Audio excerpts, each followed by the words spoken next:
ഈ ഒരു വീഡിയോയിൽ അമേരിക്കയിൽ ലോസ് ഏഞ്ചൽസിൽ ഭയങ്കര അടി, പൊരിഞ്ഞടി എന്ന് പറഞ്ഞാൽ പൊരിഞ്ഞടി. ആൾക്കാരൊക്കെ കടയിൽ കയറി ഫ്രിഡ്ജ്, വാഷിംഗ് മെഷീൻ എല്ലാം മോട്ടിച്ചുകൊണ്ട് പോവുകയാണ്. ഇത് സംഭവിച്ചെന്ന് പറഞ്ഞാൽ ചെറിയൊരു രീതിയിൽ തുടങ്ങിയതാണ്, പക്ഷേ ഇപ്പം നല്ല രീതിയിൽ അത് ആളിക്കത്തിയിരിക്കുന്ന ഒരു അവസ്ഥയാണ്. അതേപോലെ മണിപ്പൂരിലൊരു പ്രശ്നം നടക്കുന്നുണ്ട്.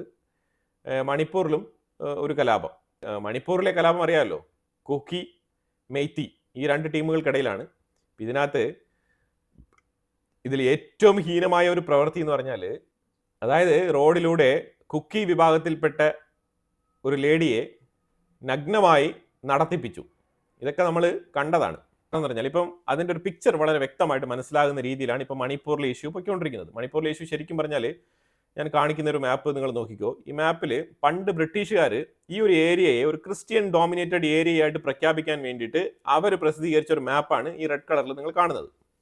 ഇനിയിപ്പോൾ നിലവിൽ ഇപ്പോഴത്തെ ഒരു സാഹചര്യത്തിൽ ഞാനത് ഇന്ത്യൻ ബോർഡറുമായിട്ട്, മ്യാൻമർ ബോർഡറുമായിട്ട് ചേർന്ന് കിടക്കുന്ന ഇന്ത്യയുടെ ഈസ്റ്റേൺ സൈഡിൽ കിടക്കുന്ന ഈ ഒരു സ്റ്റേറ്റുകളുമായിട്ട് നിങ്ങൾ മിസോറാം, മണിപ്പൂർ, നാഗാലാൻഡ്, അരുണാചൽ പ്രദേശ്, ഇത് ഇത്രയും സ്റ്റേറ്റുകളും ഈ മ്യാൻമറുമായിട്ട് ചേർന്ന് കിടപ്പുണ്ട്. അപ്പോൾ അവിടെയൊക്കെ നിശ്ചിത തോതിലുള്ള കിലോമീറ്റർ കണക്കിൽ, അത് 500 കിലോമീറ്റർ പ്ലസ് വെച്ചിട്ട് ഈ സ്റ്റേറ്റുകളെല്ലാം തന്നെ ബോർഡർ ഷെയർ ചെയ്യുന്നുണ്ട് മ്യാൻമറുമായിട്ട്. മ്യാൻമർ ആണെങ്കിൽ ചൈനയുണ്ട്, അവിടെ അമേരിക്കയുണ്ട്. രണ്ടുപേരുടെ കളിയും അവിടെ തകൃതിയായിട്ട് നടക്കുന്നുണ്ട്. അപ്പോൾ അവിടെ മ്യാൻമറിലാണെങ്കിൽ ഒരു പൊളിറ്റിക്കൽ സ്റ്റെബിലിറ്റി ഇല്ലാത്ത അവസ്ഥയാണ്. അവിടെ മിലിറ്ററിയാണ്, റൂളിംഗ് ആണ്. ഈ മിലിറ്ററി ആണെങ്കിൽ തികച്ചും ചൈനീസ് സപ്പോർട്ടാണ്. അപ്പോൾ ആ രീതിയിലാണ് അവിടുത്തെ കാര്യങ്ങൾ. ഇപ്പോൾ അമേരിക്ക ഏറ്റവും കൂടുതൽ അവിടെ ആയുധ സപ്ലൈ ഒക്കെ ചെയ്ത് ഈ മ്യാൻമറിൻ്റെ ഉള്ളിൽ ഈ ഇന്ത്യൻ ബോർഡറുകളിൽ കിടക്കുന്ന ആ ആൾക്കാരെ, അതായത് ഈ ഒരു കുക്കി വിഭാഗത്തിൽപ്പെട്ട ആൾക്കാർ ഏറ്റവും കൂടുതൽ ക്രിസ്ത്യനായിട്ട് കൺവേർട്ട് ചെയ്തുകൊണ്ട് അമേരിക്ക ഏറ്റവും കൂടുതൽ അവിടെ ആയുധ സപ്ലൈ ചെയ്ത് അവരെ വേറൊരു ശക്തിയായിട്ട് തന്നെ നിലനിർത്തുന്നതായിട്ടുള്ള വാർത്തകളൊക്കെ പുറത്തു വരുന്നുണ്ട്. അതുപോലെ തന്നെ ഇപ്പുറത്ത് നോക്കിക്കഴിഞ്ഞാൽ മെയ്റ്റി വിഭാഗത്തിൽപ്പെട്ട ആൾക്കാർ ഈ സ്റ്റേറ്റുകളിലൊക്കെ ആയിട്ട് അവർ തികച്ചും ഈ കുക്കികൾക്കെതിരെ, അതായത് കുക്കികളും മെയ്ത്തികളുമായിട്ട് നല്ല രീതിയിലുള്ള ക്ലാഷ് ആണ് അങ്ങോട്ടും ഇങ്ങോട്ടും എപ്പോഴും നടന്നുകൊണ്ടിരിക്കുന്ന ഒരു സാഹചര്യം. ഇനിയിപ്പോൾ നിലവിൽ ഇപ്പോൾ സംഭവിച്ച വിഷയം എന്ന് പറഞ്ഞാൽ, ഈ മെയ്ത്തി വിഭാഗത്തിൽപ്പെട്ട ഒരു ലീഡറെ അറസ്റ്റ് ചെയ്തിട്ടുണ്ട്. ഈ മെയ്ത്തി വിഭാഗത്തിൽപ്പെട്ട ഒരു ലീഡർ എന്ന് പറഞ്ഞാൽ മണിപ്പൂരിൽ ഇംഫാൽ എന്ന് പറഞ്ഞ സ്ഥലത്ത് ഇന്നലെ ഒരു അയാളുടെ ഫുൾ പേര് എനിക്ക് ഓർമ്മ വരുന്നില്ല, ഞാൻ എന്തായാലും ഇവിടെ ടാഗ് ചെയ്യാൻ പറ്റും. അതിൽപ്പെട്ട വ്യക്തി, ഈ വ്യക്തിയാണ് ഏറ്റവും കൂടുതൽ ഈ ഒരു മെയ്റ്റി വിഭാഗങ്ങൾക്ക് ഈ ആയുധങ്ങളൊക്കെ സപ്ലൈ ചെയ്യുന്നതായിട്ടും അവർക്ക് ട്രെയിനിങ് കൊടുക്കുന്നതായിട്ടൊക്കെ വാർത്തകൾ പുറത്തു വരുന്നത്. അപ്പൊ ഇങ്ങനെ ഒരു സെക്ടേറിയനായിട്ട് ഇന്ത്യക്കുള്ളിൽ നിലകൊള്ളുന്ന ഈ ഒരു ലീഡറെയാണ് ഇന്നലെ ആർമി അറസ്റ്റ് ചെയ്തത്. കാരണം മണിപ്പൂരിൽ ഇപ്പം ഡയറക്റ്റ് പ്രസിഡൻഷ്യൽ റൂളാണ് അവിടെ നടക്കുന്നത്. ഡയറക്റ്റ് ആയിട്ട് മിലിറ്ററിയാണ് അത് കൺട്രോൾ ചെയ്യുന്നത്. അപ്പൊ ഇന്ത്യൻ ആർമി അവിടെ ഉണ്ട്. അപ്പൊ ഇന്ത്യൻ ആർമി നിലനിൽക്കെ ഈ ഗവർണർ റൂൾ നിലനിൽക്കുന്ന ഈ മണിപ്പൂരിൽ ഇങ്ങനെ ഒരു ലോക്കൽ നേതാവ് ഈ മെയ്ത്തി കമ്മ്യൂണിറ്റിയെ ബൂസ്റ്റപ്പ് ചെയ്യാൻ വേണ്ടിയിട്ട് ഇങ്ങനെ ആയുധങ്ങൾ കൊടുക്കുന്നതും അവർക്ക് ട്രെയിനിങ് കൊടുക്കുന്നതും പരിശീലനം കൊടുക്കുന്നതുമായിട്ടുള്ള, അതായത് ഇയാളുടെ കമാൻഡിങ് പവർ അനുസരിച്ച് ആ ആൾക്കാർ പ്രവർത്തിക്കും. അങ്ങനത്തെ ഒരു വ്യക്തിയാണ് ഈ സിംഗ് വിഭാഗത്തിൽപ്പെട്ട ഈ വ്യക്തി. അപ്പോൾ ഇയാളെയാണ് തൂക്കിയെടുത്ത് ഇന്നലെ അറസ്റ്റ് ചെയ്തത്. ഇയാളെ അറസ്റ്റ് ചെയ്തതോടുകൂടി അവിടെ കലാപം പൊട്ടി പുറപ്പെട്ടു വീണ്ടും.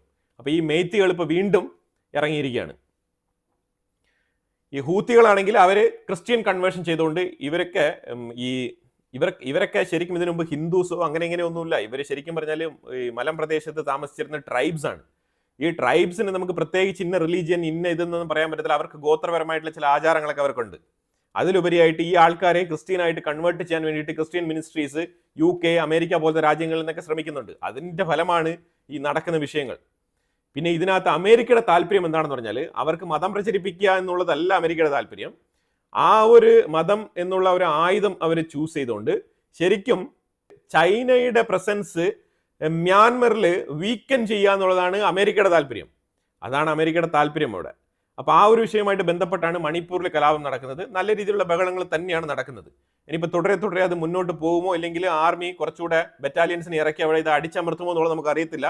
എന്തായാലും തീർച്ചയായിട്ടും അവിടെ കൂടുതൽ പട്ടാളക്കാരെ ഇറക്കി അവിടെ യുവമാരെ അടിച്ചമർത്തി നിർത്തണം. ഇല്ലാന്നുണ്ടെങ്കിൽ സംഭവം കൈവിട്ട് പോകും. അതാണ് നമുക്ക് മനസ്സിലാക്കാനുള്ളത്. പിന്നെ അമേരിക്കയിലെ ലോസ് ഏഞ്ചൽസിൽ നടക്കുന്ന പ്രശ്നം എന്ന് പറഞ്ഞാൽ, തികച്ചും മെക്സിക്കോയുമായിട്ട് ബന്ധപ്പെട്ടാണ് ഈ ലോസ് ഏഞ്ചൽസിൽ ഈ ഒരു വിഷയം നടക്കുന്നത്. ലോസ് ഏഞ്ചൽസ് ഞാൻ ഈ മാപ്പിൽ കാണിക്കാം. കാലിഫോർണിയ ഈ അറ്റത്താണെന്നുണ്ടെങ്കിൽ ലോസ് ഏഞ്ചൽസ് ഇങ്ങറ്റത്താണ്. അപ്പോൾ ഇവിടെ സംഭവിച്ചുകൊണ്ടിരിക്കുന്ന വിഷയം എന്ന് പറഞ്ഞാൽ, നിലവിലെ ട്രംപ് ഭരണകൂടം സമ്പാദിച്ച ഒരു ഉത്തരവ്, 5 ലക്ഷം പേരെ പുറത്താക്കാൻ വേണ്ടിയിട്ടുള്ള ഒരു ഉത്തരവ്, ആരെ വേണമെങ്കിലും പിടിച്ചിട്ട് അവരുടെ വിസ റിവോക്ക് ചെയ്യാനും അവരുടെ ഡിഗ്രി പിൻവലിക്കാനും ഇമാതിരിയുള്ള വിഷയങ്ങളൊക്കെ ട്രംപ് ഭരണകൂടം അവിടെ നടപ്പിലാക്കുന്നുണ്ട്. ഇതിലുപരിയായിട്ട് അവിടെ മറ്റേ മരുന്ന് കച്ചവടം, ഈ മരുന്ന് കച്ചവടം അവിടെ പ്രധാനപ്പെട്ട പ്രശ്നമായിട്ടും കൂടി വന്നിരിക്കുകയാണ്. കാരണം ഈ ഒരു ഇല്ലീഗൽ ഇമിഗ്രന്റ്, അതിനോടൊപ്പം ഈ മരുന്ന് കച്ചവടം, പിന്നെ ഈ സ്റ്റുഡൻസുകളുടെ വിസ റദ്ദാക്കുന്നത്, ഇതെല്ലാം തന്നെ കൂടിച്ചേർന്ന് ട്രംപ് ഭരണകൂടത്തിന് ഒരു തിരിച്ചടിയായി മാറുന്ന രീതിയിലുള്ള ഒരു കലാപമായിട്ട് ഇത് പൊട്ടിപ്പുറപ്പെടാനുള്ള സാധ്യത വളരെ കൂടുതലാണ്. ഇപ്പൊ ലോസ് ഏഞ്ചൽസ് എന്ന് പറഞ്ഞ ആ ഒരു സിറ്റി ശരിക്കും പറഞ്ഞാൽ 2000 പട്ടാളക്കാരെ അവിടെ ഇറക്കിയിട്ടുണ്ട്. ഇപ്പൊ ഫെഡറൽ ഗവൺമെന്റ്, ട്രംപിന്റെ ഫെഡറൽ ഗവൺമെന്റ് പീറ്റർ ഹെഗ്സെത്ത് പെന്റഗണിൽ നിന്ന് പറഞ്ഞിരിക്കുന്ന വിഷയം എന്ന് പറഞ്ഞാൽ ഇപ്പൊ ഈ ലോസ് ഏഞ്ചൽസ്, കാലിഫോർണിയ, ഇതൊക്കെ ഇങ്ങനത്തെ ഡിഫറെന്റ് സ്റ്റേറ്റിലൊക്കെ ഗവർണേഴ്സ് ആണ് അവിടെയൊക്കെ റൂൾ ചെയ്യുന്നത്. അപ്പൊ ഈ ഗവർണർക്ക് ഇത് നിയന്ത്രിക്കാൻ പറ്റുമോ? ഗവർണർക്കോ മേയർക്കോ ഇത് നിയന്ത്രിച്ച് നിർത്താൻ പറ്റണം. അത് പറ്റുന്നില്ല എന്നുണ്ടെങ്കിൽ ഫെഡറൽ ഗവൺമെന്റിലുള്ള ഫോഴ്സ് അങ്ങോട്ട് പോകും. ഈ ഫെഡറൽ ഗവൺമെന്റിലെ ഫോഴ്സിന്റെ കൺട്രോൾ ആരുടെ കയ്യിലാണെന്ന് പറഞ്ഞാൽ പീറ്റർ ഹെഗ്സത്തിന്റെ കയ്യിലാണ്. അപ്പൊ പീറ്റർ ഹെഗ്സത്തിന് ഇപ്പോൾ നല്ല പ്രഷറാണ്. ശരിക്കും ലോസ് ഏഞ്ചൽസിൽ ഒരു കൺട്രോൾ, നിയന്ത്രണം കൊണ്ടുവരാൻ വേണ്ടിയിട്ട് നല്ല രീതിയിൽ ശ്രമിക്കുന്നുണ്ട്. ഈ വിഷയം എന്ന് പറഞ്ഞാൽ ഇതാണ്, ഈ കോർ വിഷയം എന്ന് പറഞ്ഞാൽ ഈ വിഷയമാണ്. ഇപ്പൊ ഇതുമായിട്ട് ബന്ധപ്പെട്ട് മെക്സിക്കൻ ആയിട്ടുള്ള ആൾക്കാർ, ശരിക്കും പറഞ്ഞാൽ ട്രംപ് ഭരണകൂടം ചെയ്യുന്നത് മെക്സിക്കോയിൽ നിന്നും വന്ന് നാഷണാലിറ്റി നേടിയ ആൾക്കാരെ തെരഞ്ഞുപിടിച്ച് അവരുടെ നാഷണാലിറ്റി റദ്ദാക്കി തിരിച്ചയക്കാനുള്ള പുറപ്പാടിലേക്ക് ഒരുങ്ങുന്നു എന്നുള്ള ഒരു വാർത്തയെ തുടർന്നാണ് ഈ പ്രശ്നങ്ങൾ അവിടെ പൊട്ടിപ്പുറപ്പെട്ടതായിട്ട് മനസ്സിലാക്കാൻ പറ്റുന്നത്. ഇതിന്റെ ഗൗരവം എന്ന് പറഞ്ഞു കഴിഞ്ഞാൽ നിലവിൽ 5 ലക്ഷം പേരെ പുറത്താക്കാൻ വേണ്ടിയിട്ട് കോടതിയിൽ നിന്നും ട്രംപ് അഡ്മിനിസ്ട്രേഷൻ സമ്പാദിച്ച ഒരു വിധി, ആ വിധിയെ ആയുധമാക്കി നടപ്പിലാക്കാൻ വേണ്ടിയിട്ട് പലരുടെയും ഗ്രീൻ കാർഡ് ഉൾപ്പെടെ, പലരുടെയും നാഷണാലിറ്റി ഉൾപ്പെടെ, പലരുടെയും വിസ ഉൾപ്പെടെ റദ്ദാക്കിക്കൊണ്ട് ഡീപ്പോർട്ടേഷൻ നടപടികളിലോട്ട് ട്രംപ് സർക്കാർ മുന്നോട്ട് പോകും എന്ന് ഒരു പേടിയിലാണ് ശരിക്കും ഈ ഒരു കലാപം പൊട്ടിപ്പുറപ്പെട്ടിരിക്കുന്നത്. അതാണ് പൊതുവിൽ നമുക്ക് മനസ്സിലാക്കാൻ പറ്റുന്നത്. Breaking news. Protesters and federal agents clashing in Southern California over recent ICE arrests. This video showing the violent confrontations outside a federal building in downtown LA. Police cracking down on protesters, declaring it an unlawful assembly, ordering the crowd to go home. This is the second day of chaos and vandalism. Tonight, Homeland Security Secretary Kristi Noem warning the protesters, "You will not stop us or slow us down." All of this as the man mistakenly deported to a notorious prison in El Salvador, Kilmar Abrego Garcia, is now back in the U.S. facing charges now, accused of transporting undocumented.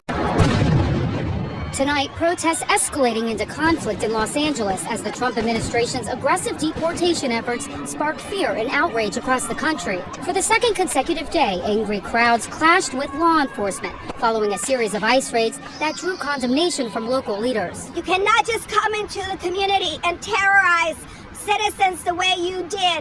An ICE raid in Paramount today devolving into chaos. Dramatic aerial footage showing protesters blocking a bus carrying officers. Police in riot gear dispersing crowds with flashbangs and tear gas. The FBI vowing to find people they say threw rocks at law enforcement vehicles.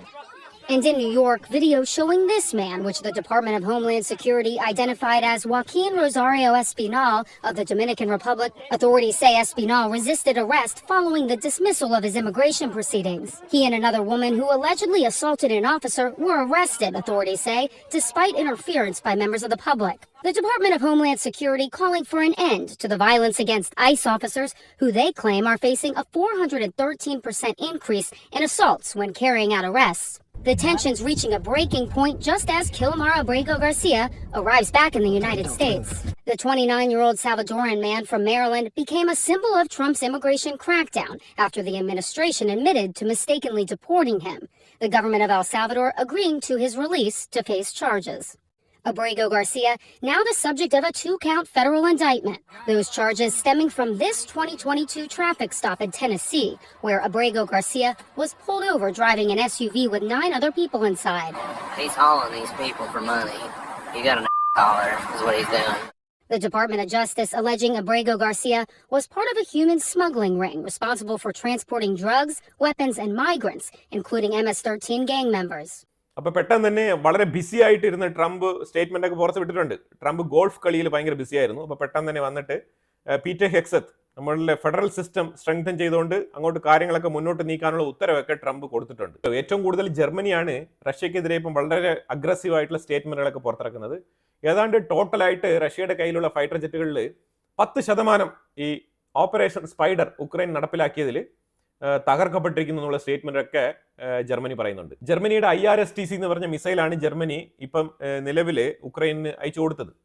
അപ്പോൾ ഉക്രൈനിലേക്ക് കൊടുത്തപ്പോൾ Ukraine അതുമായിട്ട് ബന്ധപ്പെട്ട് video ഒക്കെ പിക്ചറും കാര്യങ്ങളൊക്കെ വളരെ detail ആയിട്ട് എടുത്ത് promotion ചെയ്തുകൊണ്ടിരിക്കുകയാണ്. അതായത് ഇത് മാത്രമല്ല UK ഉൾപ്പെടെയുള്ള അതേപോലെ യൂറോപ്യൻ യൂണിയനിൽപ്പെട്ട പല മാനുഫാക്ചറിങ് ടാങ്കറുകളും കാര്യങ്ങളൊക്കെ ഇനി ഉക്രൈനിലേക്ക് വരും. ഉക്രൈൻ തന്നെ പടം പിടിച്ച് പ്രൊമോഷൻ ചെയ്യണം. അതാണ് മെയിനായിട്ട്. കാരണം ഈ ഒരു ഇന്ത്യ പാകിസ്ഥാൻ യുദ്ധം നടന്നപ്പോഴത്തേക്കും ഇന്ത്യയുടെ ആകാശ് മിസൈൽ, അതേപോലെ റഷ്യയുടെ S-400 ഇതുമായിട്ടൊക്കെ ബന്ധപ്പെട്ട് ഇന്ത്യയുടെ ഓർഡർ വർദ്ധിച്ചിട്ടുണ്ട്. ഞാൻ 2 കമ്പനികളുടെ പേര് ഞാൻ സൂചിപ്പിച്ചിട്ടുണ്ടായിരുന്നു. അതായത് ഭാരത് ഇലക്ട്രോണിക്സ്, അതേപോലെ തന്നെ HAL, ഹിന്ദുസ്ഥാൻ എയറോനോട്ടിക്കൽ ലിമിറ്റഡ്. ഇതിന്റെയൊക്കെ സ്റ്റോക്ക് നല്ല രീതിയിൽ ഉയർന്നു പോയിട്ടുണ്ട്. ഇൻവെസ്റ്റ്മെന്റുകൾ കൂടുതൽ വന്നിട്ടുണ്ട്, ഓർഡറുകളും പ്ലേസ് ചെയ്യപ്പെട്ടിട്ടുണ്ട്. അപ്പോൾ ഇതൊക്കെ തന്നെ യൂറോപ്യൻസിനെ ഇങ്ങനെ ഒരു അമ്പരപ്പിലേക്ക് എത്തിച്ചിട്ട് അവരിപ്പോൾ ആയുധങ്ങളൊക്കെ കൊടുത്തിട്ട് അത് പരീക്ഷിച്ച് വിജയിച്ചതുപോലെയുള്ള വീഡിയോസ് ഒക്കെ എടുത്ത് പബ്ലിഷ് ചെയ്യാൻ വേണ്ടിയിട്ട് ഇപ്പോൾ ഉക്രൈൻ്റെ മേളിൽ പ്രഷർ. അതായത് ഏതൊക്കെ രീതിയിൽ ഒരു യുദ്ധത്തിനെ മാറ്റി തീർക്കുന്നു എന്നുള്ളതാണ് നമ്മൾ മനസ്സിലാക്കേണ്ടത്. അതാണ് ഉക്രൈനിലെ സെലൻസ്കി ഒരു കളിപ്പാവയാണ്. ആ പാവയായി മാറി തീർന്നിരിക്കുന്ന ജർമ്മനി നൂല് പിടിച്ച് ഇങ്ങോട്ട് വലിക്കും, UK നൂല് പിടിച്ച് അങ്ങോട്ട് വലിക്കും, അമേരിക്ക ഇടയ്ക്കിടയ്ക്ക് മിനറൽ ഡീൽ എന്നൊക്കെ പറഞ്ഞുകൊണ്ട് വലിക്കും, ഫ്രാൻസിൽ മാക്രോൺ ഒരു സൈഡിൽ നിന്ന് വലിക്കും. ഈ രീതിയിൽ ആര് വലിച്ചാലും നിന്ന് ആടുന്ന രീതിയിലുള്ള ഒരു പാവയായിട്ട് മാറിയിരിക്കുന്ന സെലൻസ്കിയാണ് ഇന്നിരിക്കുന്നത്. ഇനി ഒരുപാട് വീഡിയോസ് ഇതുമായിട്ട് ബന്ധപ്പെട്ട് ഉക്രൈൻ്റെ ആർമി തന്നെ വീഡിയോ എടുത്ത് വെളിയിലിടുന്ന ഒരു അവസ്ഥയാണ്. ഇതാണ് ഇപ്പോൾ സാഹചര്യം. അപ്പോൾ ഈ ഒരു വീഡിയോയിൽ അമേരിക്കയുടെ ലോസ് ഏഞ്ചൽസിലെ വിഷയം, അതുപോലെ തന്നെ ഇന്ത്യയിലെ മണിപ്പൂരിലെ വിഷയം, അതേപോലെ റഷ്യ ഉക്രൈനുമായിട്ട് ബന്ധപ്പെട്ട് ഉക്രൈൻ്റെ ഈ ഒരു അവസ്ഥ, ഇതൊക്കെ തന്നെയാണ് ഈ വീഡിയോയിൽ ഞാൻ കവർ ചെയ്തത്. ഇതുമായിട്ട് ബന്ധപ്പെട്ട അഭിപ്രായങ്ങൾ കമന്റ് ബോക്സിൽ രേഖപ്പെടുത്തുക. കൂടുതൽ വിഷയങ്ങളുമായിട്ട് അടുത്ത വീഡിയോയിൽ വരാം. Thank you so much.